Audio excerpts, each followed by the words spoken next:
Aprobado na sa Kamara ang 7 priority bills na binanggit ni Pangulong Bongbong Marcos sa kanyang 2023 State of the Nation Address. Kabilang dyan, panukalang itatag ang Department of Water Resources na magre-regulate at magtitiyak na sapat at malinis ang supply ng tubig sa bansa.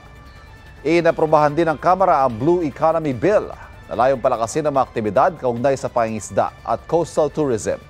Pati ang panukalang bigyan ng teaching supplies allowance sa mga guro sa mga pampublikong paaralan.